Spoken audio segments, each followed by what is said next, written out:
요즘 나이가 들면서 문득문득 늘어나는 눈가의 주름을 보면 가끔 속상해지는데요. 그래서 누가 나의 이런 주름을 볼까 열심히 화장으로 참으려고 하게 되더라고요. 그런데 오랜만에 만난 눈치 없는 친구가 이런 말을 하는 거예요. 어머 나영아, 너도 이제 주름이 생기네. 이제 보톡스를 좀 맞아야 돼 라고 하면 왠지 얼굴이 붉어지면서 속으로는 욱하는 감정이 들지만 겉으로는 웃으면서 아무렇지도 않은 듯 지나갔던 적이 있어요. 여러분도 저 같은 경험 다 있으시죠? 왠지 모르게 어떤 친구들의 말에 나도 모르게 욱하게 되고 점점 상대가 싫어지고 무감이 느껴지는 이런 경험 해보셨을 거예요. 잘 생각해보면 아마 그 친구는 나를 걱정해서 해주는 얘기였을 수도 있어요. 정말 자신의 주름을 보톡스를 맞아 효과를 봐서 저도 좀 해보라는 그런 선의의 의도로 한 얘기일 수도 있지만 이 순간부터 이 친구는 왠지 나에게 아는 척하는, 충고나하는 이런 친구로 느껴지면서 점점 불편해지고 이 친구가 하는 말이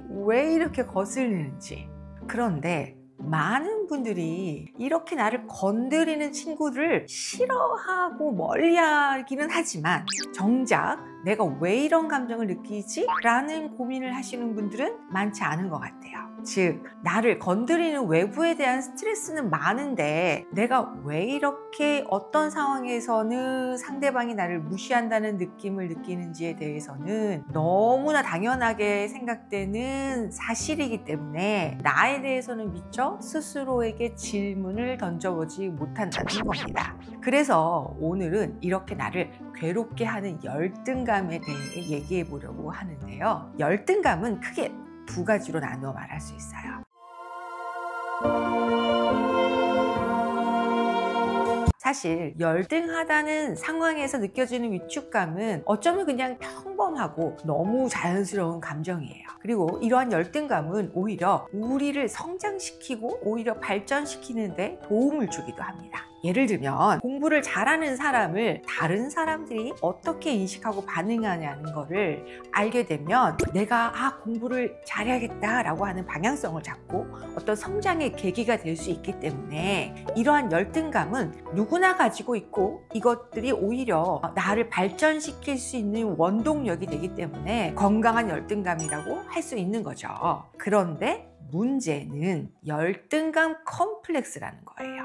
이것은 나의 열등감이 나의 존재의 가치를 결정하는 것이라고 인식하고 이것을 병리적으로 없애려고 집착하거나 만성적으로 이걸 누가 알게 될까 봐 두려워서 방어적으로 무의식적인 어떤 기제가 강하게 작동하고 있기 때문에 이것이 누군가에 의해서 외부에 의해서 건드려질 때마다 상대방에 대한 적대감으로 관계가 망가지는 것을 열등감 컴플렉스라고 말합니다. 여러분 혹시 나의 감정의 주인은 나에게 있다 라는 말 들어보셨나요? 내가 아까 처음에 말했던 친구에게 거부감이 들었다고 표현했는데 사실 그 거부감을 느끼기 전에 그 앞단계 나도 모르게 무의식적으로 스킵되어지는 감정 조운이 있어요. 이런 것들은 사실은 내가 알지 못하지만 이 감추고 싶었던 주름을 들켜서 당황스럽고 부끄럽고 이렇게 위축되는 감정이 들거든요. 그런데 이 감정은 무의식적으로 순식간에 내가 스킵하게 되고 내가 인식하게 되는 감정은 그 말에 대한 거부감과 못마땅한 불편감 등만 느껴지는 겁니다. 그럼 제가 왜 이런 감정을 느꼈을까요? 이건 저의 방어 기제 때문이에요. 이렇게 위축되는 것에 대해 특히나 상처가 있으신 분들은 더욱 강렬하게 방어 기제가 발동하게 되거든요. 그래서 방어 기제로 인해서 위축되는 나의 감정을 방어하고 나에게 이런 감정을 느끼게 하는 상대방에게 오히려 적대감을 느낌으로 이런 위축되는 감정에서 벗어나 안정감을 느낄 수 있고 여기에 상대가 나를 무시했다고 생각하게 되면 내가 상대방에 대한 부정적인 감정을 느껴도 죄책감이나 부적절감을 느끼지 않아도 되기 때문입니다. 즉, 열등감이 많은 분들일수록 이러한 일상에서 사소하게 건드려지는 것이 많아져서 나를 무시한다고 생각하면서 점점 혼자 있고 싶어지는 것도 이러한 이유 때문입니다. 문제는 이렇게 혼자 있는 것이 편하다고 말하면서 스스로를 나는 혼자 있는 것을 좋아하는 사람이야 라고 정의 내리면서 근본적인 열등감을 해결하기보다는 이런 상황을 피하는 것으로 문제를 해결하려고 하는 것이 문제가 되죠.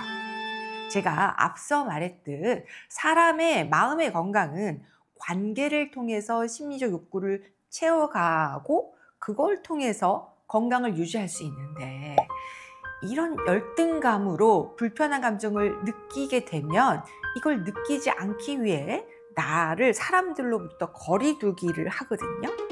그러면서 점점 혼자 있는 시간이 많아지고, 그러면서 마음의 병이 점점 들기 시작하게 된다는 거예요. 그럼 본질적으로 이번에는 열등감에 대해서 얘기를 해보겠습니다. 사람은 성장하면서 타인을 객관적으로 보기 시작하는 나이가 약 초등학교 3, 4학년이면 시작이 되는데요. 아이들은 나와 타인, 즉 다른 아이들의 어떤 공통점과 차이점을 인식하게 돼요. 그리고 그 차이점을 외부에서 어떻게 반응하느냐를 보면서, 즉 비교하면서 상대적인 위축감을 가지게 되는데요. 많은 분들은 열등감이 내가 가지고 있는 객관적인 사실 때문이라고 생각하지만, 사실 이것은 상대적으로 느껴지는 지속적인 수치감 때문에 느껴지는 것입니다. 즉, 제가 나이가 들어가는 것이 속상하기도 하지만 어느 날은 그래도 이렇게 나이가 들어가면서 얻어지는 것도 있고, 어차피 누구나 나이가 들어가면서 늙어가는 것이 나라는 것을 알기 때문에 이 속상함의 크기가 너무 크지도 않고, 또는 속상하지만 또 다른 거를 하면서 그냥 또 잊혀지면 또 괜찮은 이런 것들이 있거든요. 이거는 그냥 괜찮은 건강한 열등감이라고 말할 수 있죠. 그런데 주름이 있는 똑같은 사람이 주름이 지는 것을 이제는 나의 가치가 떨어지는 것으로 지속적이고 만성적으로 수치감을 느끼면서 과도하게 숨기려고 할 때, 이럴 때 병리적으로 신경증적인 증세가 생길 수 있는데, 이것을 열등감 컴플렉스라고 할 수 있다는 겁니다. 그리고 이것을 강박적으로 감추려고 하거나 이런 열등감이 건드려질 때마다 열폭을 하게 되면서 관계가 망가지게 되는 거죠. 외모 컴플렉스가 발달되는 과정은 나의 어떤 부분을 상대적으로 비교하면서 나를 인식하게 되고, 그것으로 나의 가치를 만성적으로 스스로 저평가하게 되어 다른 사람들도 나처럼 나의 이런 부분을 저평가하고 무시할 거라고 의식하는 패턴이 생기는 것을 말을 하는데요. 즉, 살이 쪘거나 키가 작거나 학벌이 어떻든 간에 그 사실이 나를 열등감 컴플렉스를 느끼게 하는 게 아니라, 살이 찐 나를 내가 어떻게 평가하고 인식하고 있느냐에 의해 만들어진다는 거죠. 다시 말하면 학벌은 바꿀 수 없지만 열등감에서는 자유로워질 수 있다는 겁니다. 며칠 전 제가 어떤 분을 상담하는데요. 그분은 어떤 연예인이셨어요. 유명하시지는 않지만 그래도 간간히 TV에도 나오는 분이셨는데, 이분은 외모에 대한 열등감 컴플렉스가 너무 크신 거예요.